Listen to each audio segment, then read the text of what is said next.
You want to open the template for the timesheet. Go to the timesheets, and this is what you should initially see. The tab is directions. So however much vacation time you're carrying over, enter that in. However much vacation time you are earning, enter that in. Holiday hours for patrol is 88. Generally, patrol officers are 75 hours. It's 80 hours for civilian and me. Enter your employee number and then your name. Please use proper case. And all of this information that's highlighted in yellow that you just filled out will populate in two places. You see the 40, the 120, and that totals up to 160, and then the 88. And then all of the other information populated in here, and everything else is already populated. So let's talk about this first sheet. This is going to be duplicated from your last pay period in 2019, but all we care about are the January hours just to keep proper track. So if you worked 8 hours regular, 8 hours of vacation, 8 hours of holiday, and you earned 8 hours of overtime. All of those numbers then populate into the pay period tab. 8 hours of regular hours, 8 hours of vacation, 8 hours of holiday. You had 24 total hours for that portion of the pay period. And you had 8 regular overtime hours. So that comes down here for a year to end, year to date total, if you will. And here you can see you had a total of 8 hours of vacation time that you used. You carried over 40, you earned 120, and that comes out to 152 hours of vacation time that you have remaining. You used 8 hours of holiday. Subtracting that from your earned gives you 80 hours of holiday that you have. You didn't use any comp or use any other.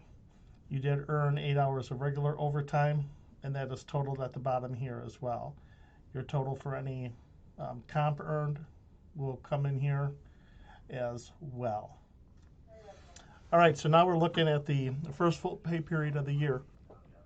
You have your 3 days off, so you have your X's in your 3 days off. You've prepared your timesheet because you know what your schedule is. So you have your 6 days on, your 3 days off, and another 2 days on in this particular pay period. So you're going to add a few things in here. You worked overtime a couple days. So you worked overtime like that. And then your kid became sick on this day. So you put a sick day in there. And then just your regular 8 hours on your last day and your first 2 days back. So you take these hours that you have in here, you come over to pay periods, and it's automatically came over 56 hours of regular, 8 hours of sick, total of 64 hours. You also had 8 hours of regular overtime and 8 hours of comp time earned. So that all comes down. It totals it at the bottom here. Total regular, vacation.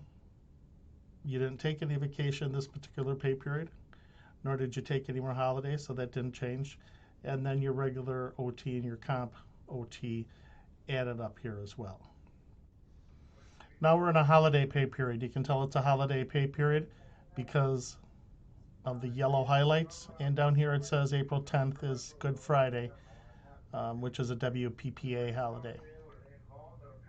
So we're going to ignore everything else over here, but we're going to come down to this holiday. You had 8 regular hours that you worked on this particular holiday. So you're going to come down here to hours, regular hours worked on a holiday, and you're just going to enter in 8. That comes over here. This will tell Renee that you worked that particular day, and you should get paid. Now, if you're a night shifter, it'll still say 8 there, and it's your first day back, but you'll have 1 here because 11 p.m. to 12 a.m. was the holiday hours that you worked. So you had 1 holiday hour that you worked there. I'm going to talk about protection a little bit. And what I mean by protection is ways that I've set this up so it can't be screwed up unless you try. So for example, under the pay period tab, it is set up so you cannot click on anything on this particular page.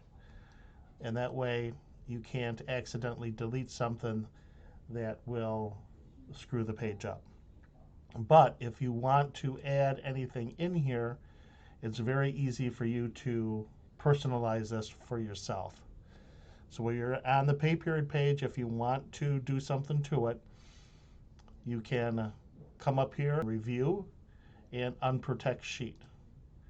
And now you can click in here and change anything or add more columns on whatever you would have a desire to do.